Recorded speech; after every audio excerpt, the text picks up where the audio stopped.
The girl was an orphan from a poor, remote backwater, yet the divine Jade chose her as the child of destiny. She was also the child upon whom the entire empire pinned its hopes. But no one knew this was already her fourth life, and every one of her previous 3 lives had ended in misery. In her first life, under the Dowager Empress's arrangement, Lefulin chose Duke Amity as her adoptive father. He was a righteous knight praised by all. At first, he truly did treat Lefulin gently, but later, Lefulin gradually began to sense that she was being ignored. Still, for someone who had once been an orphan, simply having a father was already happiness enough. But as time passed, she never managed to display the legendary holy power. And when the temple and the imperial family gradually lost patience, another girl appeared, Mina. Compared to Lefulin, who could do nothing, she was practically perfect. Not only did she possess pure divine power, her appearance was also astonishingly similar to the Duke's first love, who had died young.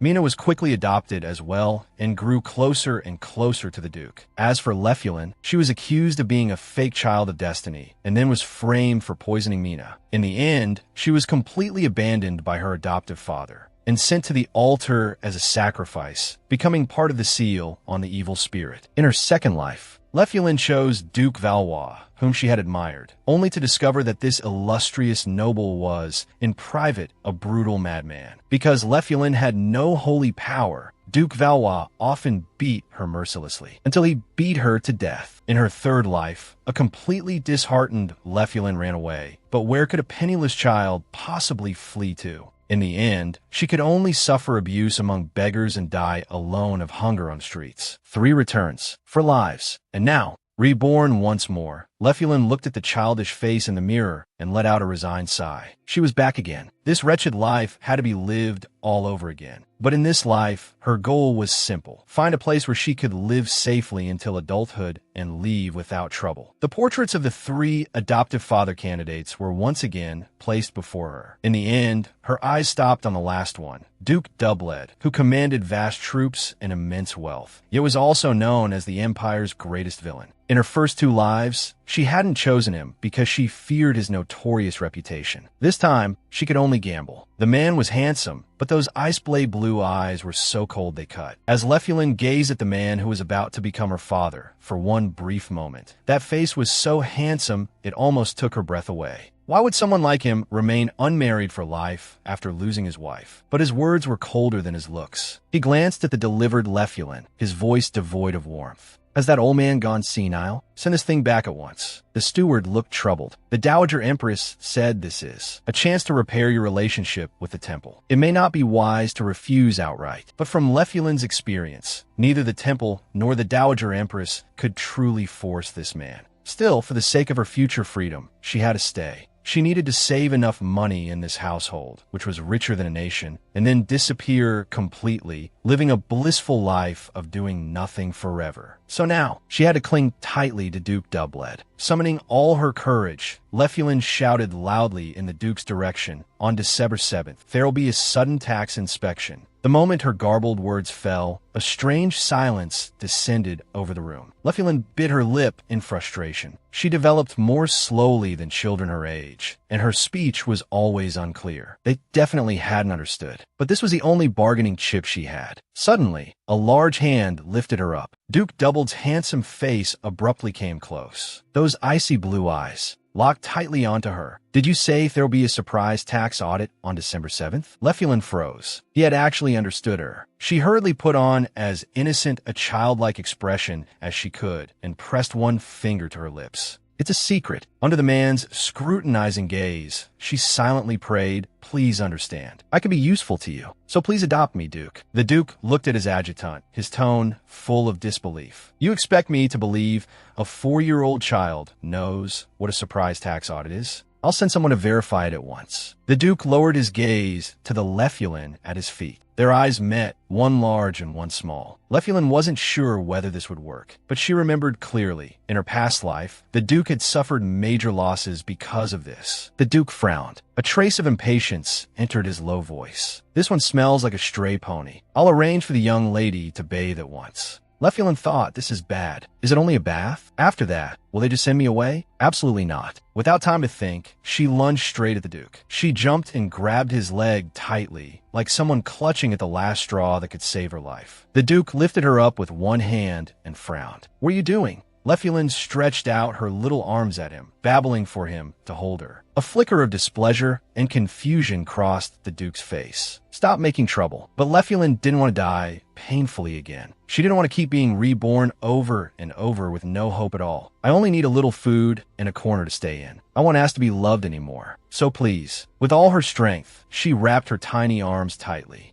around the Duke's neck and buried her face in his shoulder. I like you the most. Please let me stay here. The Duke's body instantly stiffened. Yggdratiber was the largest nation in the world by territory. For a long time, its power had remained in balance through a triangle formed by the temple, the imperial family, and the 5 great ducal houses. But in the future, Lefulin remembered that triangle would collapse. In the end, only one of the 5 great ducal houses would remain. Doublet, it would rise to become the greatest power. Even though Lefulin did her utmost to express her affection, the Duke still didn't agree to adopt her. Fortunately, however, he did give her a temporary place to stay, and Lefulin wasn't living there for free. All this time, she had been paying her own rent in her own way. For example, she would casually reveal all kinds of information about the temple and the imperial family to the Duke's retainers. The retainers all marveled at her cleverness. How do you know all this? It's incredible. As expected of the child of destiny, the memories from before her rebirth were her strongest weapon, but they also had limits. Using the body of a 4-year-old to operate with an adult mind was truly difficult. If she thought too hard or got too hungry, her reason would quickly fade and she'd revert into an actual child. One retainer, finding her adorable, wanted to pat her head, but Lefulin shrank into the Duke's arms.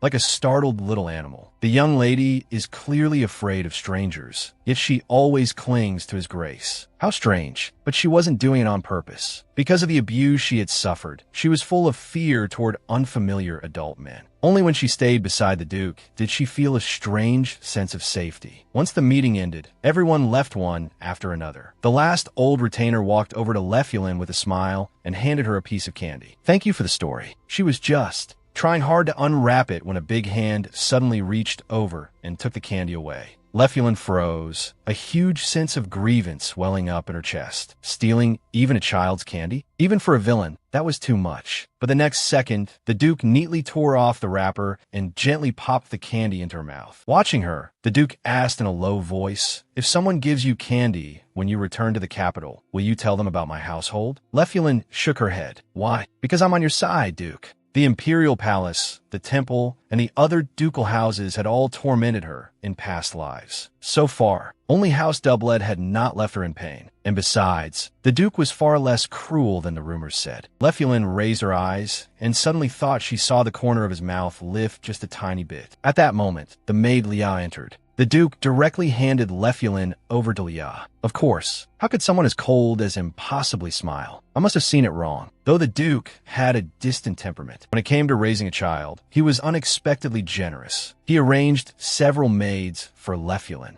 and made sure she had food, drink, and toys. But in order to keep living in the ducal mansion for the long term, Lefulin secretly launched her own tiny strategy campaign. Using cuteness, spoiled behavior, and sweet words, she successfully won the affection of the 3 maids and became their new favorite. These were all survival methods she had learned in her past life at Duke Valois' mansion. Even if the master didn't like you, as long as the servants were willing to protect you, life wouldn't be too miserable. And among them all, the one she grew most attached to was Lia. During the first few days after Lefulin arrived, others had excluded her because she lacked holy power. Only Lia had stepped forward to defend her. Quiet down. Speaking of such things in front of child, have you no shame? Even though Lefulin hadn't deliberately tried to curry favor with her, Lia had remained gentle. If she had a mother, it would probably feel like this. Late at night, Lefulin was awakened by the rumbling in her stomach. This is bad. Once I get hungry, I can't maintain an adult's reason. It must be because she fell asleep and the maids couldn't bear to wake her for dinner. Thinking of that, Lefulin was filled with regret. Once her mind became unstable, she would turn into a truly troublesome little child. Even though she knew she shouldn't go out at a time like this, she couldn't control herself. All she wanted was something to fill her stomach. The terror of hunger instantly flooded her mind. It was the most unforgettable memory from her first 2 lives. In the second, at Duke Valois' mansion, she had been locked in the attic and starved for days, and when she escaped because of the extreme hunger, she was discovered and viciously beaten again. In the third, after becoming a beggar, she could only watch others eat, until she eventually starved to death. Lefulin fumbled through the Duke's mansion in the dark, and finally found a hard, stale piece of bread in the servants' rest area. She clutched it like a treasure and ran back. If she ate it in her room, no one would find out, but she ran too fast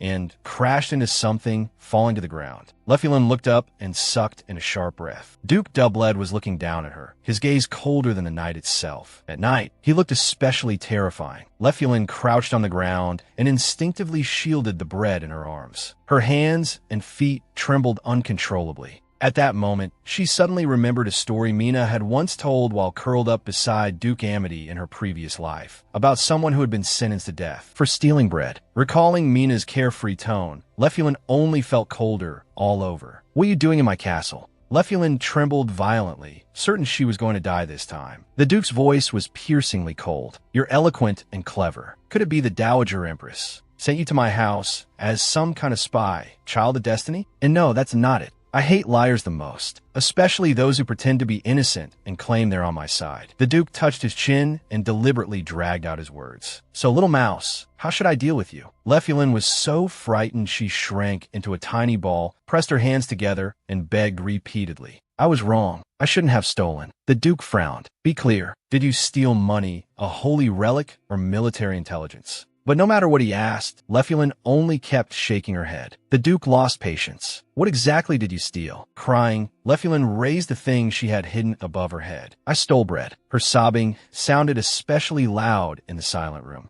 Lefulin cried as she gnawed on the dry bread in her hands. The maids looked at one another. Leah stepped forward and explained softly. "The young lady fell asleep early and didn't eat dinner, so she got up in the middle of the night and ate the bread the servants had thrown away." Leah's face was deathly pale, and she bit her lip as if she were the one who had done something wrong. The Duke sighed and extended a hand toward Lefulin, but she was so frightened that she immediately threw herself into Leah's arms. The Duke's hand stopped in midair. Silence followed. How did the clingy little thing from before suddenly become like this? The butler explained carefully. The young lady was probably frightened by what just happened. In truth, Lefulin didn't dislike the Duke, but just now, she really had thought she was going to die. Seeing that she was still trembling, Liao took a deep breath, as though she had made up her mind. She faced the Duke like a knight charging alone at the enemy. "My lord, the young lady still needs to eat and rest. I'll take her back first." The butler and maids all widened their eyes. The Duke's gaze lingered on Lefulin for a long time. At last, he gave an almost imperceptible nod. The maids felt as if they had been pardoned and quickly left the room. As the head maid of House Doubled, Leah knew very well how ruthless the Duke could be. What she had just done left her deeply shaken. Lefulin looked full of guilt. "I am sorry, Leah. I was so hungry." Leah pulled her into an embrace, her voice gentle. "Don't say that. Little ones need to eat and sleep plenty to grow up well." Lefulin's eyes filled with grateful tears. At that moment, she became even more determined to stay here, because Liao was here. A few days after the bread incident, Lefulin regained her energy. She happily wandered around the manor and greeted the servants she met. She enjoyed the peaceful days until she ran into the Duke again. Lefulin immediately hid to one side. "I have to behave, otherwise I might get thrown out." She was just about to sneak away when the Duke suddenly spoke. "Wait." She froze on the spot. Sweat beaded at the adjutant's temple as he tried to smooth things over. "My lord, perhaps if you gently called the young lady by name, she might feel more at ease." Lefulin pouted inwardly. "No, Mr. Adjutant. His Grace probably doesn't even know my name. I bet he never even looked at the adoption papers the Dowager Empress sent over. Come with me." The Duke walked to a door and pushed it open. "This is for you." Lefulin froze for a moment. She poked her head into the room cautiously, but it was so dark she couldn't see anything. "Is he planning to lock me in here if I cause trouble again?" Lefulin turned back suspiciously to look at them both. Surely the Duke wouldn't be that despicable. Lefulin. The Duke suddenly called her by name. Lefulin was stunned. He actually knew it. The Duke stretched out his hand. 2 candies lay in his palm. There's plenty of this sort of thing here. The lights were turned on. Only then did Lefulin see clearly that the room was piled high with cookies, candy, and all kinds of snacks. Heavens, this isn't a dream, is it? Just because the girl had woken up hungry in the middle of the night and stolen a piece of stale bread. The cold Duke had mistaken her for some little thief after intelligence. Seeing the soft little bundle who used to cling to him and act cute, now shrink away in fear, the Duke felt oddly irritated. So he immediately had a temporary treasure room arranged as a gesture of apology. The sweet scent rushed over her, and Lefulin's eyes instantly lit up. It was as if she had stepped into a fairy tale. She darted over and stuffed her cheeks full, happily squinting her eyes. But enjoying it all alone made her feel a little guilty. She turned around, stood on tiptoe, and offered a cookie to the Duke. The Duke didn't take the cookie. Instead, his gaze fell on her puffed-up cheeks, and as if possessed, he reached out and gently pinched one. Like a little squirrel. Even his own voice carried a softness he hadn't noticed. Lefulin took the opportunity to nestle into his arms and gave him a hug that smelled of cream. Thank you. After all, the better her relationship with the Duke, the more secure her future would be. And clearly, the tactic worked. The Duke's eternally frozen lips finally lifted into a faint smile. The days that followed were fairly peaceful and warm. Only occasionally, when maid Leah caught her sneaking candy, things got a little tense. Young lady, if you eat too much candy, your teeth will hurt. One of the elderly retainers even gave her a cute elephant backpack. Really? It's for me? Thank you, Grandpa. The sight of Lefulin wearing it melted everyone's hearts. But privately, she was already calculating that it would be perfect for packing things when she ran away later. But one day, Leah suddenly dressed her up especially grandly. Today, we'll be formally introducing the young lady to the retainers. And one of the children sponsored by the family is coming too. You might even make a friend. The so-called sponsorship system was really a tradition by which nobles selected talent. Children who received sponsorship would be trained and supported in every way. Because of that, spots under top noble houses had always been fiercely competitive. Lefulin couldn't help but feel curious. What sort of person would House Doublet have taken an interest in? Leah led Lefulin into the reception room. There, the retainers were all gathered around a boy, praising him endlessly. Young Master Guidet is truly brilliant. He remembered all our names. Lefulin lifted her skirt and curtsied obediently. Her adorable appearance instantly drew everyone's attention. The boy, displeased at losing the spotlight, glanced over at her. The moment their eyes met, Lefulin's whole body stiffened. Why is it this bastard? Marco Withit, one of the worst people Lefulin had ever encountered. In her second life, when Lefulin was still Duke Valois' adopted daughter, she had attended the Royal Academy. At that time, Marco had been a professor there. Relying on his status and age, he used all kinds of excuses to get close to Lefulin, constantly harassing her and touching her. What he wanted was to become Duke Valois' son-in-law and use that to climb into high society. But Marco's behavior had been absolutely revolting. Unable to bear it any longer, Lefulin finally worked up the courage to expose him. But Marco turned the accusation around and slandered her, claiming Lefulin had tried to seduce him first. I am innocent. If I truly had improper intentions toward her, why didn't she report me from the start? Why wait until now? At that time, Lefulin had been completely naive. She had never imagined that a professor 10 years older than her, someone who should have been respected, could harbor such filthy thoughts. Even now, Marco's contemptuous sneer still seemed to echo in her ears. If you really hated it, why didn't you scream? You wanted it too, didn't you? But back then, fear had made her body go rigid, and she couldn't even force out a sound. In the end, Lefulin's report was ignored, and Marco only had half a year's salary docked. As for her, she was branded promiscuous and expelled from the academy. Even now, just thinking about it made Lefulin want to slap him hard. But now wasn't the time. At present, he was only a child, and she had no excuse to lash out. Marco was currently showing the retainers a formula he claimed to have developed. It won him a wave of admiration. What a gifted youth. But Lefulin knew he was a fraud. In her previous life at the academy, he had only become a professor because of his parents. And these formulas now were probably the result of his parents paying someone else to write them for him. Once the questions and answers ended, Marco took the initiative and sat beside Lefulin. When no one was looking, he leaned down and whispered in her ear, smug and intimate, "See that? Someone like you will never beat me, you fake." Lefulin was speechless. This idiot was actually afraid a 4-year-old child might threaten him and had mistaken her for another sponsorship candidate. Lefulin had no interest in dealing with a fool, so she decided to ignore him. But he wouldn't stop. I heard you're a pathetic thing, thrown into Doubled's garbage heap by the Dowager Empress. Because you're trash, just like them. If it had been the naive Lefulin of her former life, she might have gone silent in shame after hearing that. But now, as someone living her fourth life, she would never let herself be humiliated like that.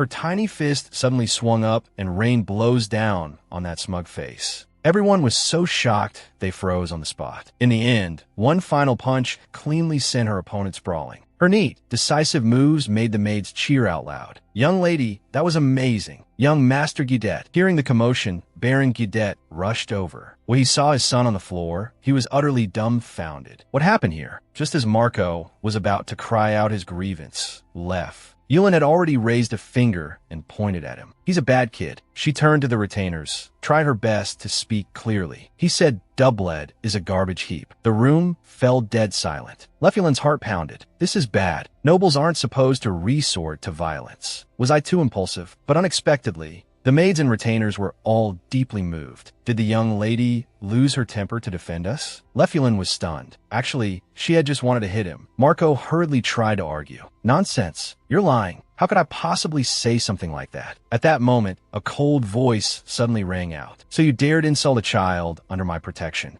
Duke Doubled approached slowly, his face like frost. The Baron was frightened out of his wits and hurriedly explained that Marco would never be so rude. The Duke drew closer with every step, his gaze sharp as a blade. If your father insists so strongly, then I'll give you one chance. Even if I cut out your tongue and gouge out your eyes, can you still swear what you said was the truth? And of course, if you cannot prove it, the price will not be paid by you alone. Marco's face turned deathly pale, and his whole body trembled. I'll ask you one more time. Was what my child said true or false? It's true, Marco admitted with a trembling voice. The Baron's legs gave out, and he clutched at the Duke's clothes as he knelt and begged. Mercy, my lord. But father and son were dragged away just like that. To the retainers, Lefulin's act of thrashing that arrogant brat looked like a brave deed performed to defend Doubled's honor. They showered her with praise. Young lady, your calm and fearless bearing was truly astonishing. Surrounded by admiration, Lefulin felt a little guilty. But these retainers were the Duke's trusted people. If she left a good impression on them, would the Duke also start to think she was rather good? How adorable. One retainer reached out to rub her head, but Lefulin instinctively hid behind the Duke. The other retainers laughed. Don't you know? The young lady is very afraid of strange men, yet she only grows close to his grace. Come to think of it, she seems to smile only at you. To be trusted so much, that's enviable. The corner of the Duke's lips lifted almost imperceptibly, though his tone remained deliberately indifferent. What a nuisance. But Lefulin felt a little dejected hearing that. Fortunately, good things followed. Ever since she had won the retainer's favor, everything started changing. Even administrative officials who had never met her before began treating her kindly. At last, Lefulin was granted permission to go shopping. Walking through the lively streets with the maids, Lefulin was in excellent spirits. As she passed a toy shop, a rabbit doll in the window caught her eye. Judging by the timing, it made sense that this model had come out around now. When hugged tightly, this kind of doll would say, I like you. In her first life, she had longed for one so badly. But back then, Duke Amity, who had adopted her, had said if the money used to buy this doll were donated instead, it could save even more hungry people. Even so, do you still want it? Lefulin had no choice but to shake her head. I don't want it anymore.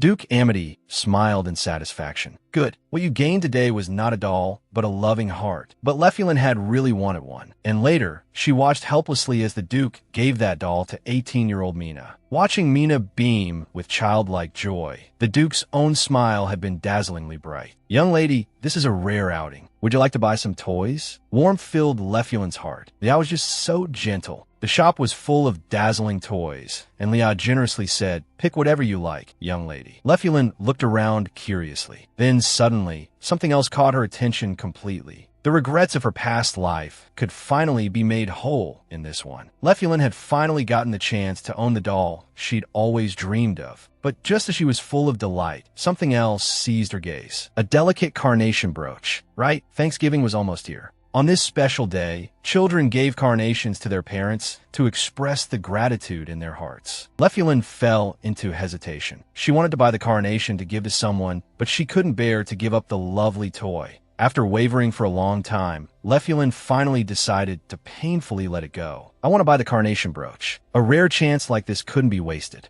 Liao was a little confused. Young lady, why do you want to buy this? Because before, I heard the caretaker say, you're supposed to give it to someone you like, Lefulin answered seriously. But inside, the little abacus in her mind was clicking away. If she gave it to Liao, then maybe her share of desserts every day could double. As for the Duke, the moment she remembered the expression on his face when he'd called her troublesome last time, she decided she'd better not go annoy him and make him dislike her. Lefulin held the carnation, planning to surprise Liao with it after they got back to the castle. Inside the ducal mansion, the carnation pinned to Count Ropner's chest caught the attention of several retainers. A carnation brooch. Is it from your daughter? Ropner immediately puffed out his chest, his face full of pride. Of course it is. Tomorrow is Thanksgiving. Isn't this exactly where the happiness of raising children shows? Indeed, what are honors and wealth compared to this? There is no happiness in the world more precious than a child's love. At that moment, the Duke approached. The retainers greeted him with smiles. One of them teased, Duke, when you receive a carnation too, you'll surely understand that kind of happiness, won't you? People who've never received a carnation are truly pitiful. Wouldn't you agree, Duke? I wouldn't know. The Duke's answer made all three of them freeze.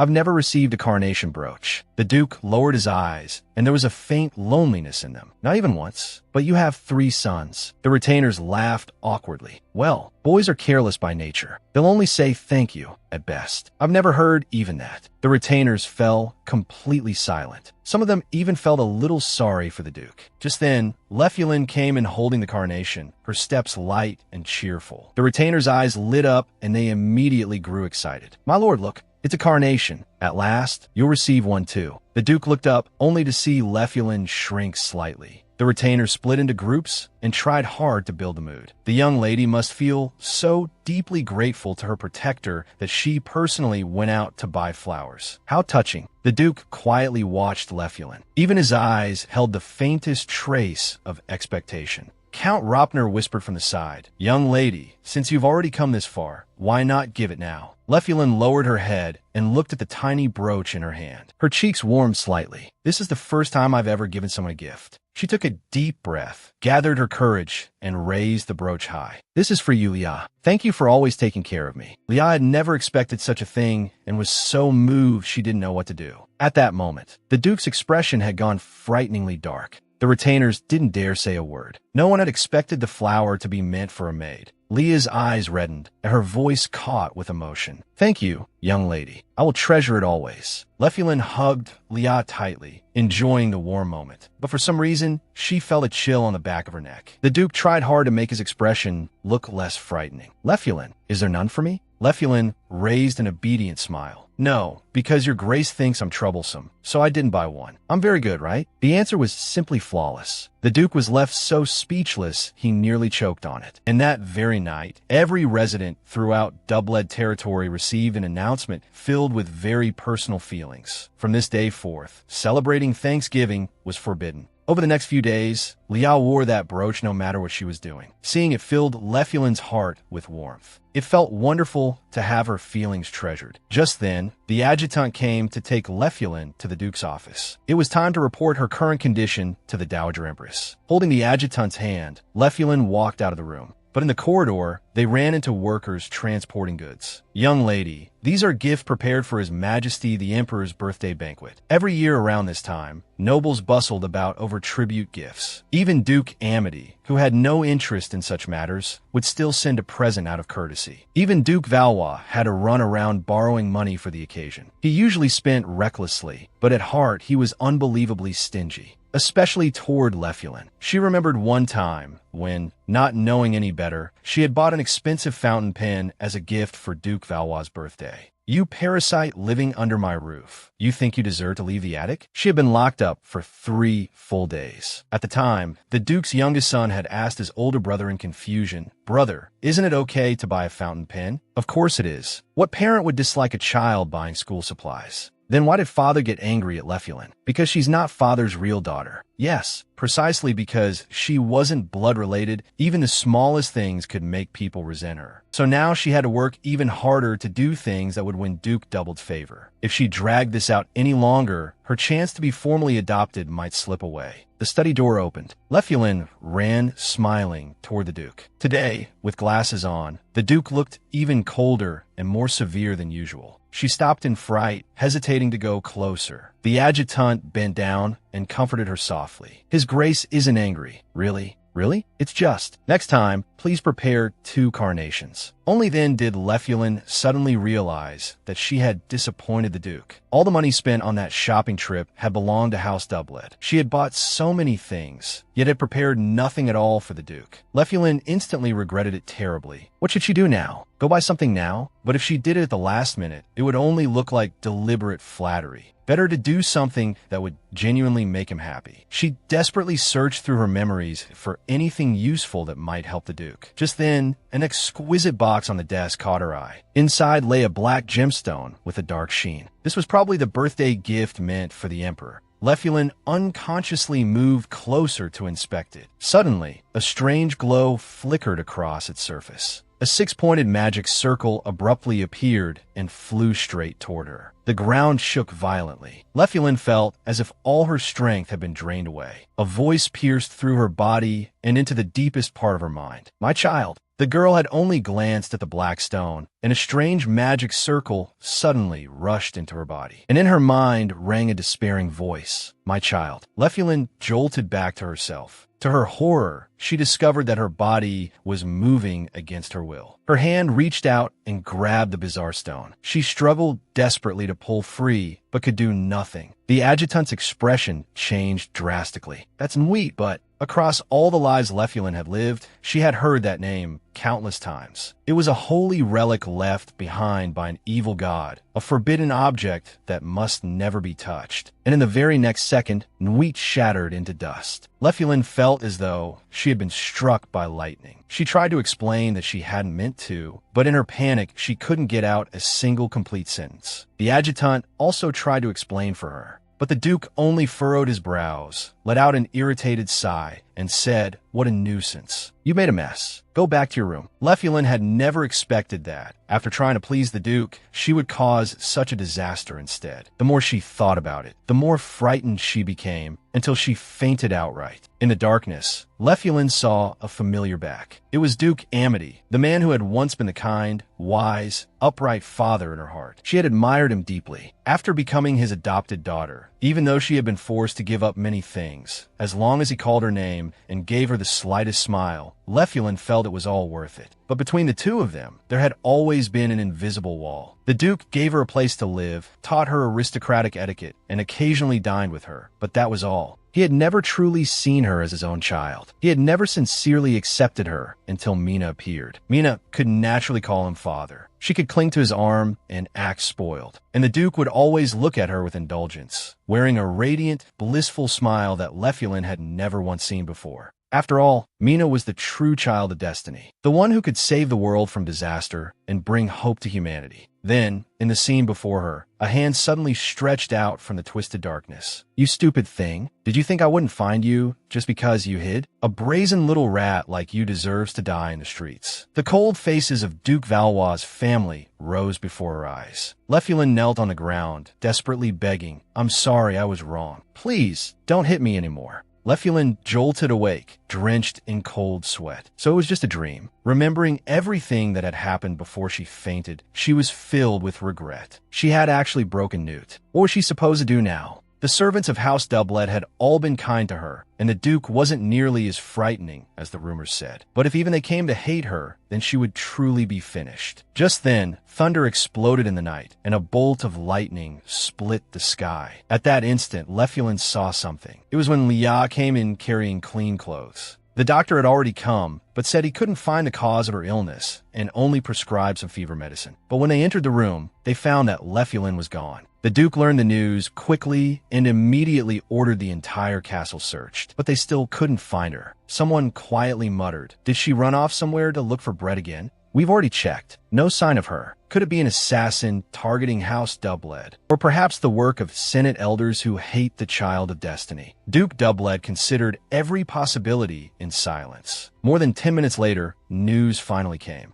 Lefulin was standing in the garden outside the castle walls, surrounded by servants. Lia hurried over. She saw that Lefulin was soaked through by the rain, her clothes smeared with mud, but her little hand was clutching something. Before the Duke could say a word, Lefulin timidly lifted her palm. Resting on it was a tiny carnation. She forced out a pleading smile, but tears were already streaming down her face. "Do you like flowers, my lord?" As she could no longer hold back and burst into tears. "I'm sorry, I was wrong. Please forgive me. I'm really sorry." The Duke's earlier tone of annoyance had terrified her. She was afraid of being abandoned again, afraid of falling once more into that endless cycle of despair. The Duke looked at the girl's pale little face and the scrapes on her hands and feet from picking the flower, and for a moment he said nothing. He regretted it, regretted his own coldness, regretted hurting a child's heart so deeply. In the spacious bath, Lefulin sat uneasily to one side. She had caused such a terrible disaster. Would the Duke really forgive her over a single flower? As she was lost in anxious thoughts, the Duke came over carrying a basin of warm water. Under her astonished gaze, he gently washed the mud from her feet. "Does it hurt?" Overwhelmed, Lefulin stammered, "And no, it doesn't. Only a little." The Duke's movements grew even gentler. "Don't run around the castle at night anymore." There was not a trace of blame in his voice.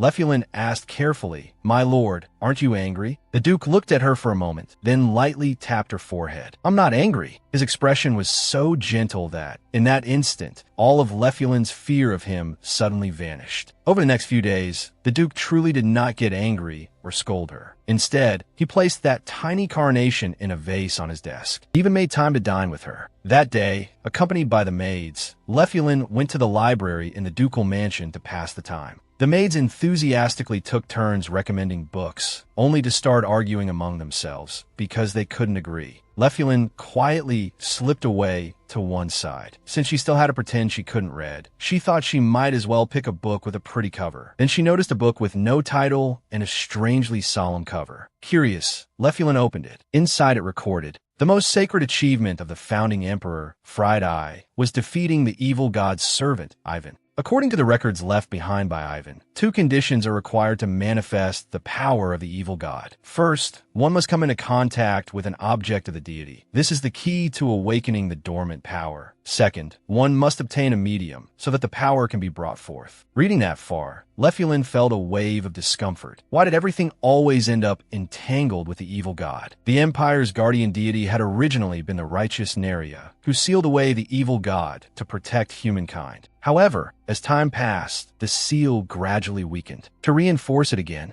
the power of Mina, the Child of Destiny, was needed. And in her first life, Lefulin had been the sacrifice used in that sealing ritual. Remembering the pain that had seeped into her very bones made her feel as though death would have been preferable. Just then, Lia arrived at the library. "Miss, His Grace is going out to choose a birthday gift for His Majesty. Would you like to come along and have a look?" The little girl had gone out in the rain late at night just to give the man a carnation. Lefulin's actions had finally touched the Duke's cold heart. Without realizing it, he had begun to care about this special child. Lefulin came to the reception hall of the double-led ducal mansion. Behind the throne in the grand hall hung a huge woven tapestry, embroidered with ancient script written by the founding emperor himself. It had been bestowed in praise of Duke Doubled's great achievement in pacifying the land of ice fields. Even now, it stood as a symbol of the Duke's formidable military power. Countless nobles had imitated it, hanging similar pieces in their mansions as decoration. "My respects to Duke Doubled." A man dressed like a merchant entered the hall. Lefulin froze on the spot. How could it be him? Torba, the legendary trader who had risen step by step from a slave of the kingdom. But in her memories of her past life, this man had later been arrested for selling forged relics to the imperial family. Even before that, he had committed fraud many times. Lefulin instantly grew wary. Torba bowed respectfully. "I am deeply honored to be summoned by your grace. We need an item that can replace Newt, the relic of the evil god." "Then you've come to the right man.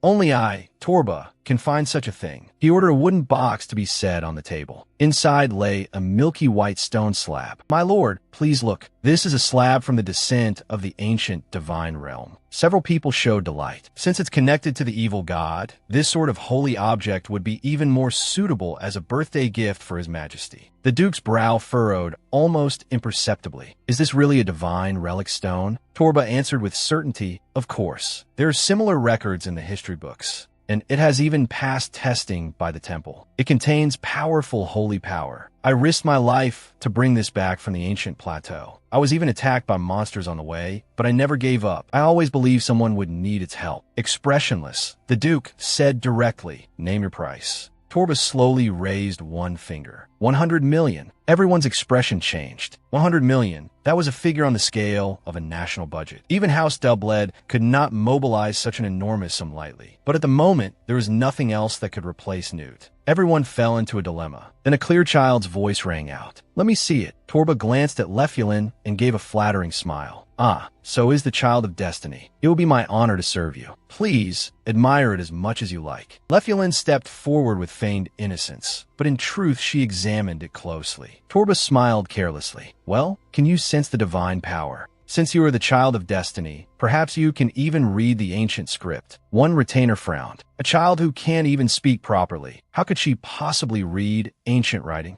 It's only a joke. The ancient script has long been lost. How could anyone read it?" Then, at that moment, Lefulin read out the words on the stone slab one by one. "Here rests Mr. Naden, who worked hard all his life and devoted himself to his family." The entire hall fell silent. Torba instantly froze. Pointing at the slab, Lefulin looked at him with a bright smile. "Mister, you're such a fool. Why would you write something like that here? This isn't a slab recording the divine realm at all. It's just a gravestone." The retainers looked stunned. "Miss, how are you able to read what's written on it?" Back then, even major figures in the temple could barely decipher ancient writing. Only a handful of characters were recognized. It wasn't until 10 years later, when Mina appeared out of nowhere, that the forgotten language began to be deciphered bit by bit. Even then, in the end, only 3 people truly mastered it. The future Crown Prince Adrian, the eldest son of Duke Doubled, John Doubled, and the last of the 3 was Lefulin. The fact that Lefulin could read ancient script sent the entire hall into an uproar. "Miss, how did you do that? Did you learn it somewhere?" But she had already prepared her answer. Tilting her head, she put on an innocent expression.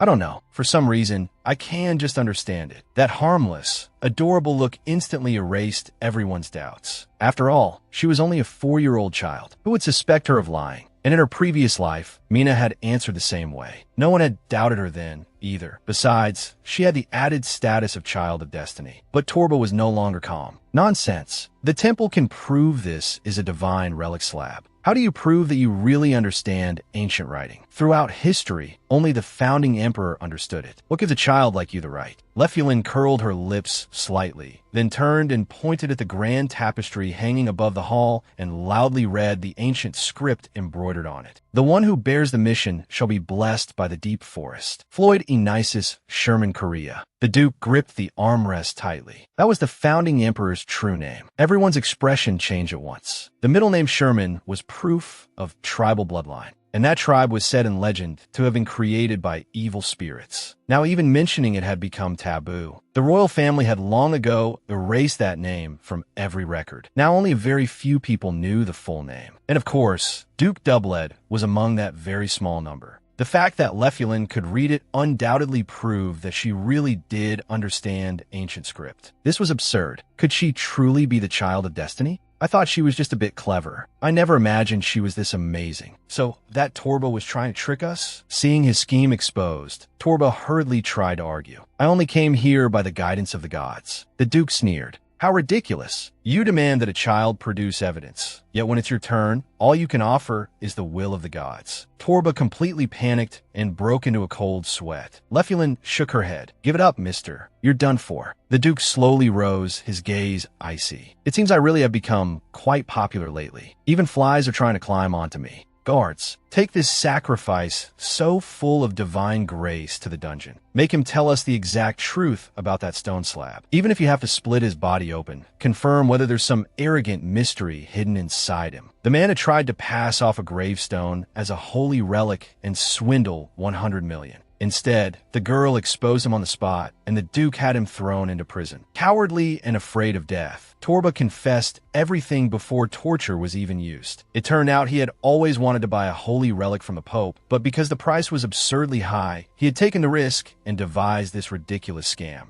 Lefulin grew curious. What kind of holy relic could make him go to such lengths and concoct such a reckless fraud? The moment she saw the drawing, she froze. Itoil. This was the very holy relic that had allowed Mina to unleash astonishing power in her previous life, the very symbol of the child of destiny. But unlike Mina's white gold one, the Itoil in the drawing was golden, and the gemstone set in its end seemed to come from somewhere else. Could this really be different from Mina's sword? A second Itoil had appeared. Then it was easy to understand why Torba had been willing to lose his mind over it. The only problem was that this holy relic currently lay at the bottom of the deep sea and in the coastal waters of a neighboring country, less than 10 meters from the Empire's maritime border. For that very reason, the temple, representing the Empire's state religion, could not intervene directly. Otherwise, one careless move could become the spark that ignited war. A trace of resolve flashed through the Duke's eyes. If it is Itoil, then it must be in our hands. Do you intend to negotiate a trade with the neighboring king?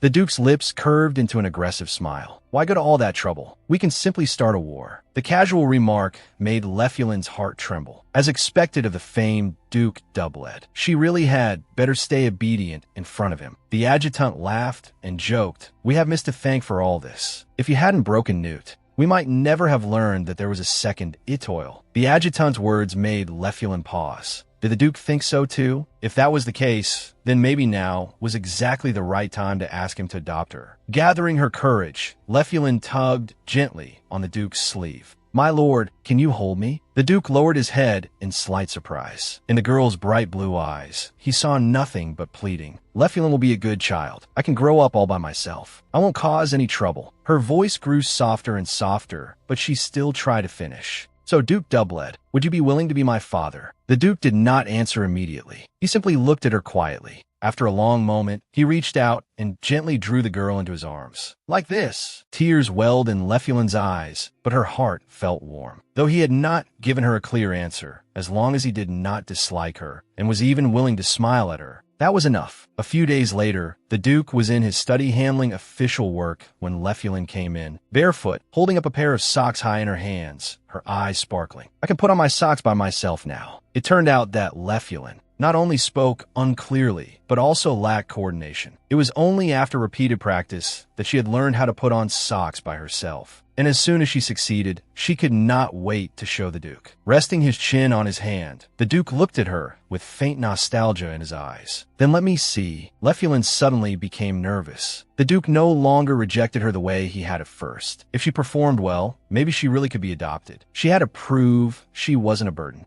Encouraged softly by the maids, Lefulin followed the steps she had practiced. First, stretch open the sock. Second, keep the toes together. Third, pull hard upward. But the sock got stuck at her heel. What was going on? It had gone so smoothly during practice. Under the gentle gaze of the household staff, Lefulin used all her strength to yank the sock up, but it would not move at all. Seeing everyone desperately try not to laugh, Lefulin was deeply mortified. How embarrassing. "Miss, don't lose heart. You really did succeed before." The Duke looked at her flushed little face and spoke in his usual strict tone. "As long as you stay in my castle, I do not allow anyone to make no progress." Lefulin understood the Duke's severity. He was even harsher with his own 3 sons. The second and third sons had already been sent to the capital's academy for gifted youths, while the eldest was studying at a boarding school abroad. The Duke instructed Lefulin, "While I'm inspecting the territory, practice properly. Yes, I won't disappoint you." Her earnest little face made the retainers around them melt. "I'm so envious of his grace. Miss really likes you." As the Duke turned to leave, the corners of his mouth lifted slightly. The next day, he departed on an inspection tour of his lands, and Lefulin continued practicing how to put on socks, hoping to show him how much she had improved in 20 days. Just then, she heard an argument coming from a corner. "This is outrageous. A temple priest actually dared to come to the estate without his grace's permission. It can't be helped. I'm here to take that child away." The knight's voice was full of reluctance. It wouldn't hurt to wait until his grace returns. But the visitor's voice turned cold. "At present, the Pope is that child's legal guardian. A guardian taking a child away doesn't require the Duke's permission. Hiding nearby and listening, Lefulin felt her whole body turn cold. Was she about to be taken away? The Doublet family's swift and brilliant rise had been entirely due to their unique and strict method of upbringing. Family members were raised from childhood to become ruthless investors, and Theodore Doublet in particular was the head of the family closest to perfection in its history. He possessed unparalleled magical power and a perfectly balanced body. In only a few short years of stewardship, he had doubled the family fortune. He had even completely suppressed emotional fluctuations, reaching the perfect state the family pursued. Inside the regional inspection office, the Duke's knights were eating when a faint wave of magic suddenly caught their attention. They quickly identified a nervous-looking man in the crowd. "Don't you know that magical tools not meant for guard use are prohibited here?" a knight demanded sharply. The man hurriedly clutched the object to his chest. "And no, this is for communication. One of Miss Lefulin's maids asked me to buy something for her, and she gave me this. Buy something? And you need communication magic for that? Enough excuses. Hand it over for inspection." In the middle of their tugging struggle, the device was accidentally triggered.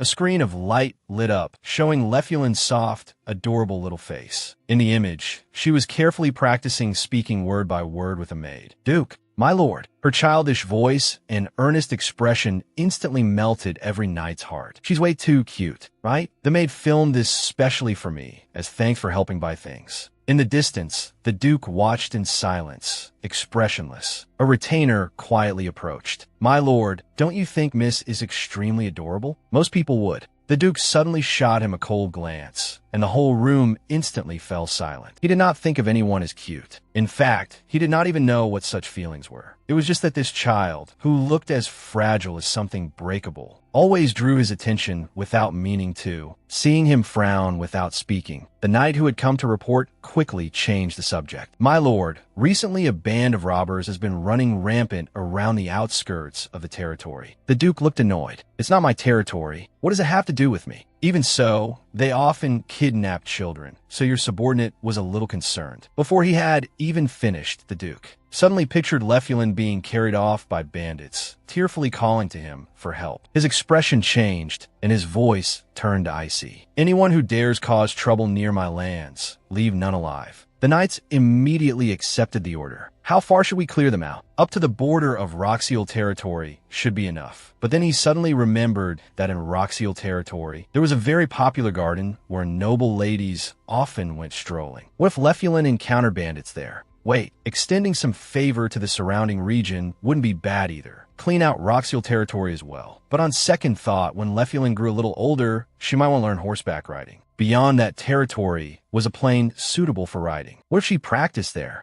At the end of the plain was also a river where one could play in the water. What if she wanted to go there someday? In just a few moments, dozens of possible dangers Lefulin might face had flashed through the Duke's mind. In the end, he ordered expressionlessly, "Drive them out all the way to the Nogi's River." Because of one careless remark, the knights had no choice but to travel hundreds of kilometers and begin a long campaign against the bandits. Meanwhile, back at the ducal mansion, Lefulin completely panicked after learning that the temple was coming to take her back. She pulled out the elephant backpack that Grandpa Retainer had given her and decided to carry out her escape plan ahead of schedule. When a maid Leah asked about it, she could only keep silent. This was something she had to handle herself. Once the temple took her away, she would be sent to Duke Valois' mansion. And once she entered that nightmare of a place, she would never be able to escape again. The Dowager Empress would surely side with the temple, and the Duke would never oppose the temple and the royal family for her. Besides, he would not return for another 2 weeks. She slipped into the kitchen and asked a maid to help fill a water flask. Then she ran to the pile of snacks the Duke had prepared for her and desperately stuffed candy and biscuits into her backpack. Finally, she crawled behind a hidden curtain where an entire bag of money was tucked away. It was all the pocket money the retainers had been giving her over time. "Miss, what are you playing at?" Leah's voice suddenly came from behind. "Are you packing?" In her panic, Lefulin let it slip. Leah looked at her tenderly, then gently pulled her into an embrace. "Miss, this is a chance for you to grow up in a better environment, receiving your parents' love and care. You're so adorable. Everyone there is bound to love you." But Lefulin knew very well that no one at Duke Valois' mansion liked her. She would rather fall into a cesspit than go anywhere near that place. But she could not ask Lia for help. Lia was only an ordinary maid. Helping recklessly would only drag her into danger. When they heard that Lefulin was about to leave, the maids were all unbearably reluctant and huddled together crying. Looking at everyone, Lefulin thought of all her days at the ducal mansion. Compared with the miserable memories of her past lives, this place had been heaven. When she left, she would never see these warm-hearted people again. If the Duke were here, would there still be a glimmer of hope? Thinking of that, she finally broke down and cried, "Duke Doublet, I miss you so much." At the side, Lia silently used a communication magic tool to record the scene.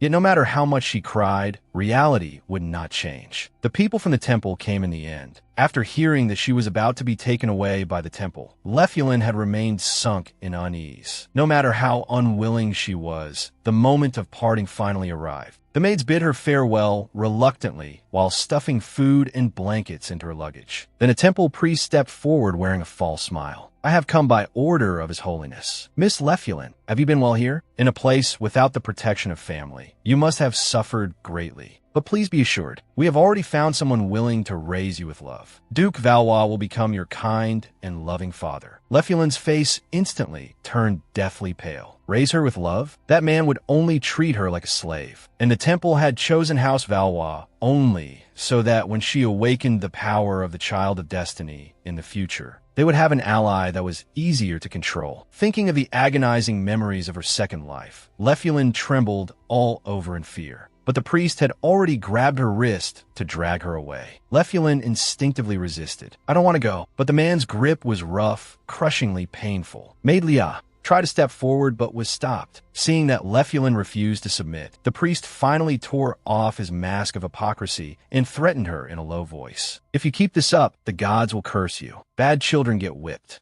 Those words sounded so much like Duke Valois' old tone that Lefulin abruptly went rigid. The reek of alcohol, the snap of a belt through the air, the endless fear in the darkness, those scenes, flooded her mind and left her nearly unable to breathe. The priest pinched her little face and forced her to lift her head. "What kind of trick are you playing?" At that moment, a cold voice came from the doorway. "Take your hand off my daughter." Everyone whipped around to look. Duke Doublet was striding in with a dark expression. Behind him, his adjutant and knights stared at the priest like drawn blades. The priest tried to steady himself. Lefulin has already been assigned to be raised by Duke Valois. Before he could finish, several knights had surrounded him, their swords pointed at his throat. The Duke's authority was suffocating. "Did I permit you to speak?" "Duke Doublet." Lefulin looked at him through tearful eyes. The Duke's gaze fell on her reddened wrist, and his eyes turned sharp. The next second, the sound of bone breaking rang out together with a scream. The priest's arm had been twisted and broken by the Duke himself. "Go back and tell the temple that from today onward, this child will be cared for by House Doublet." The Duke picked Lefulin up in his arms. "If you want to discuss her in the future, at least bring the Holy Knights with you." He reached out and wiped the tears from the girl's eyes, his tone softening a little. "You look awful when you cry.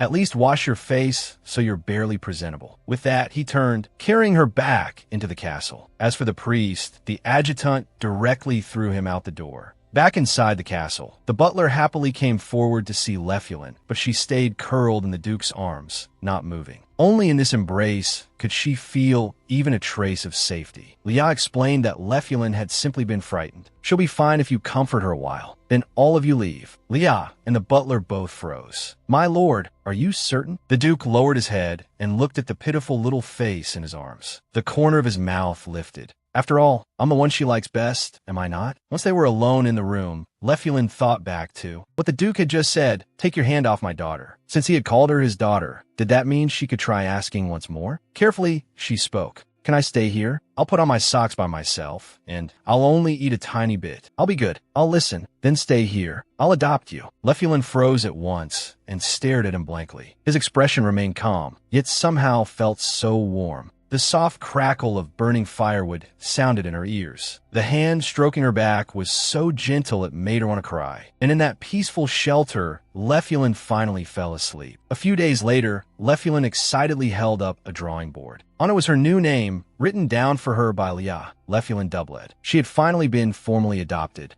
And Duke Doubled really was amazing. He had broken a temple priest's arm, yet nothing happened to him. It was even said that the emperor himself had stepped in to negotiate with the temple and settle the matter. Lefulin quietly made a plan. She would live well here for 5 years. By the time she turned 10, she would have full control over her thoughts and would no longer revert to a childish state just because she was hungry. It wouldn't be too late to leave then. For now, all she had to do was behave and secretly save up some private money. Just then, an old man passed below. It was Duke Terramore of the Senate. Lefulin looked on curiously and met the old man's sharp gaze. For some reason, her heart tightened. She felt as though she had seen him somewhere before. The maids quickly drew the curtains to block his line of sight. It wouldn't be good if they saw you, Mississippi. You can't be sent to the Senate for bloodline education like the young masters. Soon it was time for dinner. When Lefulin arrived at the dining room, she was surprised to find that besides the Duke, there were also 2 silver-haired boys seated at the long table. After 3 cycles of rebirth, the girl had finally achieved her wish and become Duke Doubled's adopted daughter. And now, with the Duke's introduction, she finally met her 2 older brothers. The refined and gentle second young master, Henry, and the cold-looking third young master, Isaac, who seemed indifferent to everything. Though both had silver hair and blue eyes, their temperaments were completely different. But one thing was certain, they both looked like miniature versions of the Duke. Only the eldest son was still studying abroad, so she could not meet him. The Duke formally introduced her to his 2 sons as well. "This is Lefulin." Henry smiled faintly, his gaze gentle. "Hello, Lefulin. Please take care of me." He nudged Isaac, who was only focused on eating.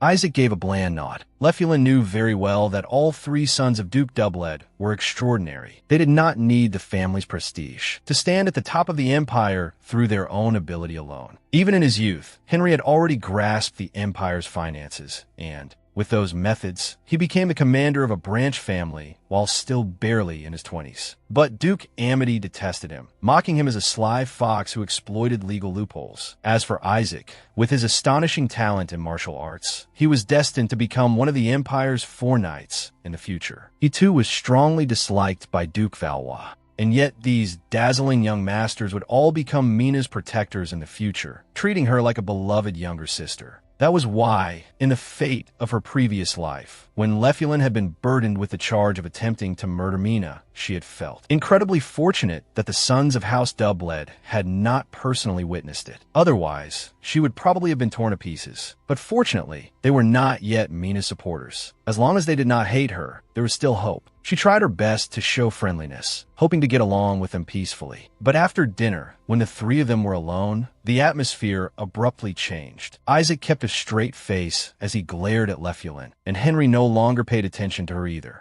Lefulin shrank onto the stair. Then Isaac suddenly spoke. "Hey, do you know how to eat carrots?" Lefulin blinked, then nodded timidly. "Then are you a rabbit?" Hearing that, Henry sighed. What an idiot. Lefulin happened to overhear that as she quietly approached. She poked her head over curiously and saw Henry writing on paper. The page was filled with complicated formulas and numbers. Noticing her gaze, Henry asked calmly, "Do you need something?" "No, I was just curious what you were doing." Isaac snorted. "Trying to secretly make money again, right?" "I'm building reserve funds." "Idiot," Henry replied evenly. The domestic and international situation is unstable, and with coups and unrest at a time like this. Before he could finish, Isaac cut him off. "I know, we need to buy iron quickly. I learned it last time. Once war breaks out, iron prices rise first because it's used to make weapons." Henry looked helpless. That's a merchant's line of thinking. As nobles, in wartime, we should donate iron or to the state. What we should really stockpile is gold. Currency will depreciate during war. Listening to the 2 boys seriously discuss economics and war, Lefulin felt as though she had stepped into a different world. Did children their age actually understand things like this? Unable to out-argue Henry, Isaac suddenly turned to glare at Lefulin. "Hey, if you dare ignore me or say, I don't understand gold, you're dead." Lefulin hurriedly nodded hard. Only then was Isaac satisfied. "Don't act all high and mighty just because you're the child of destiny. I'm super amazing too." Henry cast him a pitying glance, then looked at Lefulin. War never shows mercy. House Doublet is the same. We do not care about blood ties, nor are we attached to parent-child bonds. So for someone who doesn't share even a drop of blood with us, wouldn't that be even more dangerous? A gentle smile still hung on his lips, but hidden beneath it was a quiet threat. I hope a moment of greed won't cost you your life. However, Lefulin had barely eaten earlier out of nervousness, and her stomach was already quietly growling with hunger. The realization made it impossible for her to understand the meaning in Henry's words, but she knew she had to answer properly. That was the only way to be liked. So she lifted her face and flashed an especially brilliant smile as she answered loudly, "Yes." Henry and Isaac both turned solemn at once. What Henry had just said was clearly a warning. So why was she smiling so happily after Lefulin left with the maid? Henry's expression turned serious. What was with that child? Was she pretending to be innocent, or was she better at hiding things than she looked? Their eldest brother had been reading and writing by the age of 3. Even Isaac, though Henry thought he was an idiot, was still far above ordinary children. The academy was full of children as sly as venomous snakes. And since Lefulin knew the secrets of both the temple and the imperial family, there was no way she knew nothing. Besides, he had already received this very warning a month ago. That child is quite formidable. She already treats the ducal estate as her own territory. If she is formally adopted, your position may become very precarious, young master. It seems I must keep a close watch on her. Meanwhile, Isaac was still replaying Lefulin's reaction in his mind and couldn't help laughing. What are you laughing at? Don't tell me you've already fallen for her. Isaac's cheeks reddened as he hurriedly denied it. Of course not. She's not cute at all. I just wanted to pinch those chubby little cheeks. He would never like someone so easily the way adults did. He needed to teach her a proper lesson. At their first formal meeting with their new little sister, Henry, the second brother, mistook her childish behavior for an act. Yet Isaac's little sister obsession had already begun to awaken quietly. But being at Sundara, he refused to face reality and instead decided to tease this new little sister properly. The next afternoon, when no one was around, Isaac stopped Lefulin. He simply stared at her in silence. Lefulin began to panic under his gaze and was just trying to think of something to say to break the awkwardness when Isaac suddenly stepped closer and warned her fiercely, "You'd better not dream of taking what isn't yours. Otherwise." Just then, Henry happened to come down the other end of the corridor and saw Isaac reaching into his pocket. Henry's heart tightened. That idiot wasn't planning to threaten her with a weapon, was he? But then Isaac pulled out a piece of bread and smugly waved it in front of Lefulin. "Otherwise, I'll eat this whole thing right in front of you all by myself." Henry was instantly speechless. One idiot, but the trick worked absurdly well on Lefulin. Her eyes widened as she cried out in grievance, "That's so mean. How can you do that? How can you eat bread by yourself and not share it with anyone?" She couldn't help imagining it. If she were starving and had to watch him eat right in front of her, she'd definitely lose control and pounce on him, maybe even yank his hair. And then she might be kicked out of the Doublet estate for assaulting a noble young master. Thinking that, Lefulin, who had absolutely no resistance to food, was already drooling. She looked at Isaac with pitiful, longing eyes. Isaac was deeply satisfied by that gaze. Good. This was what a well-behaved child looked like. As he spoke, he handed the bread over. "Fine, I'll give you half." Lefulin hurriedly took a huge bite. She was instantly conquered by the sweet, soft texture, her eyes narrowing in bliss. Watching her eat so happily, Isaac unconsciously took a bite of the other half in his own hand. It really did taste pretty good. "Miss, what are you doing?" Leah's voice made Lefulin snap back to herself. Oh no, she'd been caught sneaking a snack. She hurriedly explained that Isaac had given it to her. Isaac nodded a little awkwardly. Leah smiled helplessly. "I see. If you and the young master are getting along so well, then it's fine. But now it's time to go back for your nap." Lefulin obediently waved her little hand at Isaac. Her soft, sweet manner struck him right in the heart. He forced himself to stay calm and kept repeating in his head, "She's not cute. Not cute at all." Seeing Lefulin and the young master getting along so harmoniously, Leah felt very relieved. "I knew the young masters would end up liking you. Who could dislike such an adorable young lady?" But Lefulin silently shook her head to herself. "No, Henry and Isaac didn't like me right now, but I had to keep living here until I could survive on my own. Since I'd be seeing them often from now on, I had to work hard to win their favor." From that day on, Lefulin began her getting close to my brother's plan. Every day, she waited along the path Henry used when returning, but groups of retainers always got to him first, leaving her no chance to speak. Then she tried the training grounds to get close to Isaac, but the large knights always blocked her way. At last, an opportunity came. She heard that today Henry and Isaac would be having lunch with the Duke and the retainers. Lefulin decided to use the chance to invite them to play after the meal. She hid quietly outside the dining hall and peeked in, but the sharp-eyed adjutant quickly spotted her. "Why, isn't this Miss Lefulin?" Caught out, Lefulin felt awkward. The adjutant teased her with a smile. "Did you come because you want to see His Grace?" At that, the Duke's mood visibly improved, and he beckoned her over. Lefulin had no choice but to walk forward bravely. The Duke scooped her up and sat her on his lap. It was the first time the younger retainers had seen such a sight, and they all looked shocked. So the rumors were true. The Duke really doted on Miss Lefulin. Viscount Dubois, who was already completely used to it, looked proud instead,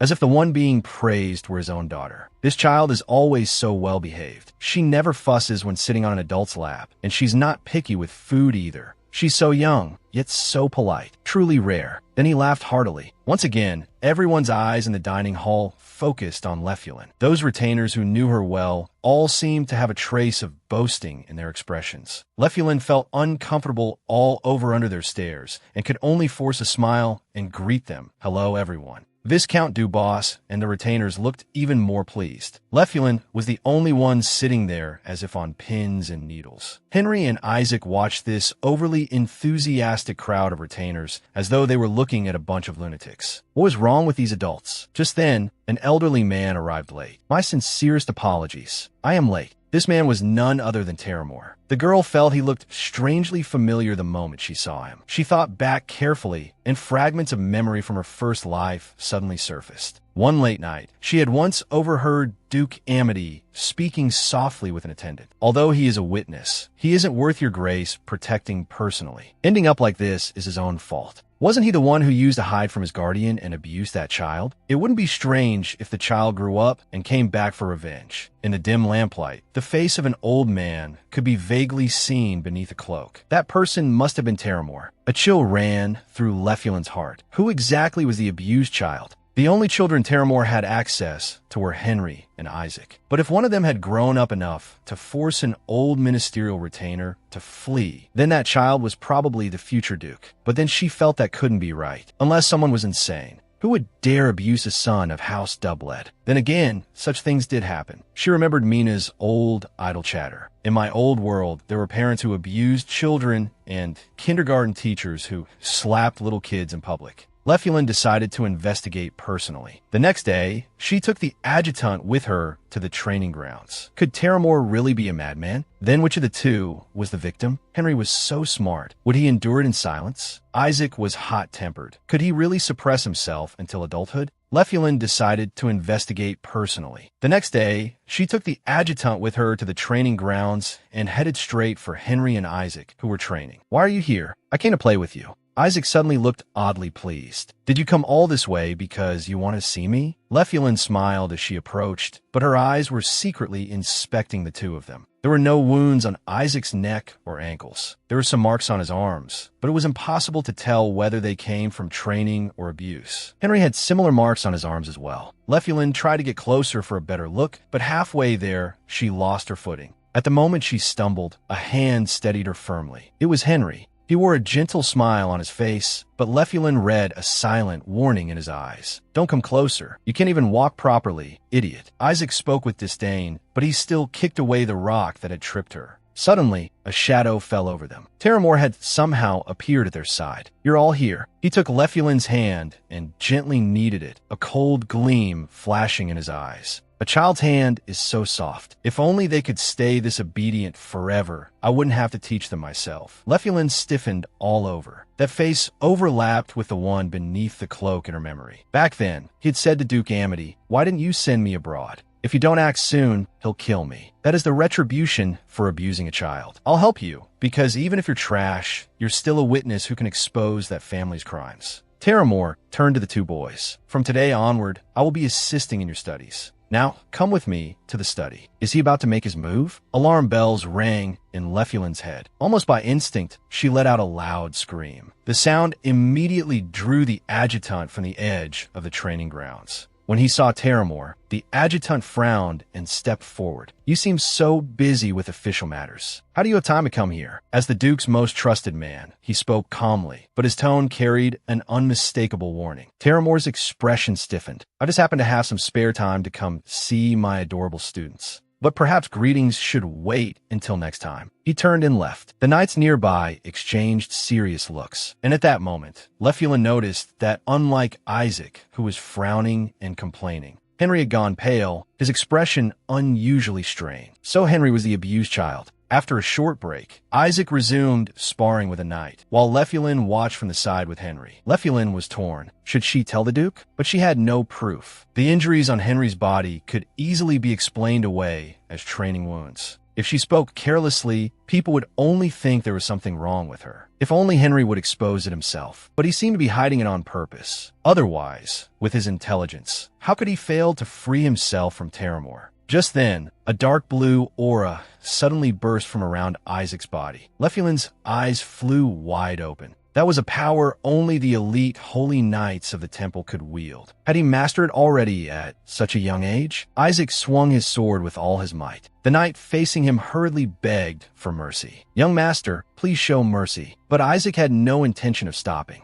A loser has no right to surrender. If you lose, you die. The sword aura swept across. The knight barely dodged, but Isaac kept pressing the attack. Lefulin looked increasingly worried. Isaac, who had been keeping an eye on her from the corner of his eye the whole time, froze at once. Did I scare her? He reluctantly withdrew his attack. The knight finally let out a breath of relief. "Next is my turn." Henry stood and entered the field. Lefulin was curious. Why would such an extraordinary Henry suffer abuse from the aged Duke Terramore? Just then, Henry's opponent was changed to an old veteran soldier. Since he was being abused by that old man, just how strong was he really? Henry drew his sword with practiced ease. Then he simply raised one hand. A powerful mass of magic gathered in his palm, and his gaze sharpened. That power exploded all at once, instantly blasting his opponent away. Match over. Young Master Henry wins. Lefulin stared in shock, her mind buzzing. He was so strong. Why would someone like him still be abused by Terramore? The boy clearly possessed enough power to defeat his opponent in an instant, and Lefulin was utterly confused. Why would such an extraordinary Henry suffer abuse from the aged Duke Terramore? Just then, Henry's opponent was changed to an old veteran soldier. Lefulin had expected Henry to win easily again as before, but to her surprise, he gradually began to lose ground. Even though she wasn't skilled in swordsmanship, she could still tell that this old veteran's technique was clearly inferior to that of the younger man earlier. So why was Henry struggling? The knights around them chuckled and guessed that Henry must be going easy on him because the man was old. Hearing that, the veteran's brows twisted sharply. "Don't underestimate me." He raised his sword high and brought it down at Henry with full force. Henry twisted to dodge, but his abdomen was still slashed. He gripped his sword hilt and was just about to counterattack when his expression suddenly changed drastically, as though he had seen something, and he froze in place. At that instant, Lefulin rushed forward and threw herself in front of him. The blade stopped abruptly just above her head. The sudden move shocked everyone present. "If you're angry at Henry, then this isn't training." Lefulin's words filled the old veteran with shame. "You're right. An attack driven by emotion isn't training. It's violence. Young master, I concede." Yet Henry said nothing and simply turned and left. When he reached a secluded place, he lowered his head to stare at the wound on his abdomen, his brows tightly knit. Lefulin followed him and leaned in to inspect him from side to side. "You're hurt. You need medicine." When Henry only stared at her, without moving, Lefulin found it strange. "Are you scared of doctors?" That question seemed to strike some nerve. Henry snarled at her irritably. "Why would I be afraid of doctors? I just hate old men." Lefulin froze, then understood everything. In her first life, she had once accidentally overheard Duke Amity saying, "I despise the Doubled family." Especially the former head, Cain Doubled. That man personally killed his own second son, Chris, right in front of his grandson. Because Chris was a flawed child. His reasoning was that a defective child had no reason to exist. If the grandson present at the time had been Henry, then his intense reaction to old men was easy to understand. No matter how smart he had been back then, he was still only a child. He had taken the trauma caused by old men and turned it into a kind of defect in his own mind, stubbornly believing that if he showed any defect, he too would be erased. That was why he had kept Terramore's abuse hidden all this time. If it were exposed, that deeply buried secret in his heart might be exposed as well. Once she understood it all, a wave of anger surged up in Lefulin, but she quickly calmed down. Acting rashly now would be unwise. As a member of the Senate, Terramore was far more trusted than an outsider like her. Even if she told the truth, Henry would never admit it. If things went badly, she might be suspected and abandoned instead. But when she saw Henry's shoulders trembling slightly with fear, Lefulin simply couldn't ignore it. She rose on tiptoe and gently patted his head. Henry twisted aside, trying to avoid her. "What are you doing?" Lefulin let out a soft sigh, but her tone was unusually firm. "I will protect you. Henry, I have no other choice, so I have to protect you. So please don't bully me either. Consider that your repayment to me." A sly smile curved at the corner of her mouth. "Old man, let me show you what someone who has lived through 4 lifetimes is really capable of." Lefulin quietly began to move. She took the initiative to go to the outside of the Duke's office and express to the adjutant how much she missed the Duke. Just as expected, the adjutant enthusiastically brought her to the Duke. Using that opportunity, Lefulin spent the entire day sitting in the Duke's arms, listening in on all the reports. Finally, around dusk, she heard the key piece of information. The Senate would soon be selecting a new elder. The candidates were Terramore and Misenk. According to the adjutant's analysis, the two were utterly incompatible. This competition was likely to be especially fierce. Lefulin secretly curled her lips. So Terramore already had a mortal enemy. In that case, perhaps she wouldn't have to act personally after all. The next day, she dragged maid Lia to play on the lawn by the castle gate, then slipped away from her once the time seemed right, and waited alone for that important person to arrive. The man was Kowlon Misenk, head of the prestigious Misenk family, whose house held a hereditary elder's seat. When he saw Lefulin standing there alone, Misenk approached her of his own accord. "I never expected to see the child of destiny here. What are you doing here?" Lefulin raised an innocent, smiling face. "I'm waiting for teacher Terramore. In a little while, Henry, Isaac, and I are going to have lessons together." The moment he heard the name of his rival, Misenk's expression turned ugly. What's so impressive about him? He's just a stubborn old fossil from a declining family. I mean, you can't learn anything truly worthwhile from him.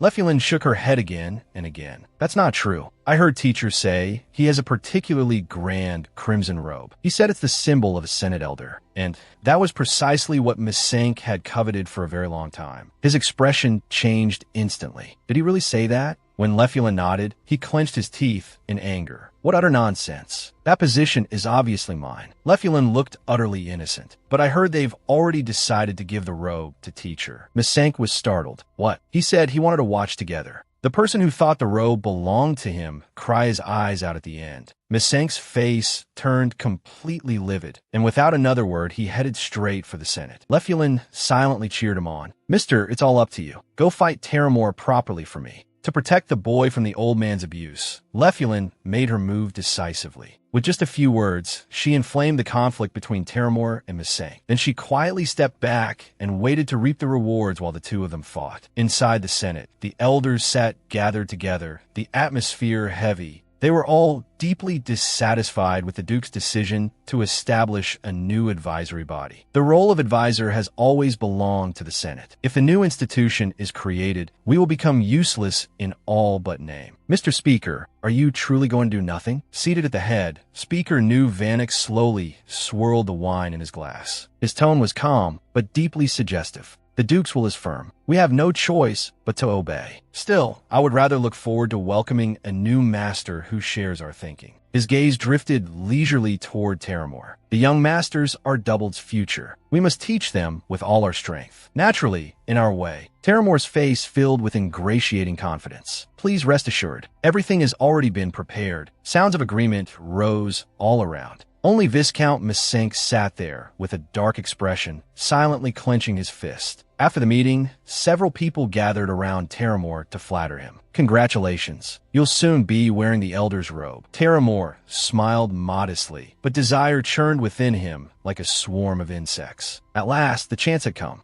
Born of humble origins, he had repeatedly lost promotion opportunities to younger men. But this time was different. He had been entrusted by the Speaker. Taming those two young masters would not be easy, but he firmly believed violence could crush any obstacle. Henry carried psychological trauma and dared not resist. Isaac was simple-minded. A little mental pressure at the right times would be enough. The elder's seat was already within reach. A young man squeezed forward ingratiatingly. Once you become an elder, please don't forget me. Of course. How could I forget you? Just then, Viscount Calon Misenk entered with a loud laugh. Ridiculous. Nothing's even been decided yet, and you're already putting on airs. The young man quietly reminded him, by seniority, it should be Duke Terramore's turn. Misenk sneered. That bit of seniority of his? Wasn't it all earned while serving as a servant in my house? Terramore's gaze darkened instantly as he stared fixedly at Misenk. But Misenk showed no fear, his voice growing louder. I wonder if you still remember how you used to serve me back then. And a thing that lived by serving others dares become the tutor of the young masters? Truly, if you live long enough, you'll see anything. He leaned close to Terramore and lowered his voice. Do you think I don't know your little secret? Someone like you had better not covet a position you shouldn't. Terramore clenched his fist in rage, roaring inwardly. One day, I will tear you apart. After that, the relationship between Terramore and Misenk deteriorated more and more. Misenk had become an elder candidate at a young age, and his methods were indeed ruthless. He first manipulated public opinion, spreading the claim that Terramore's background was too shallow and unworthy of a teacher. Then he publicly questioned Terramore's teaching ability on the grounds that Isaac's grades had fallen by 1%. Finally, he rallied nobles who disliked Terramore to expand his own faction. Waves of doubt spread like a tide, and every day in the Senate was filled with arguments.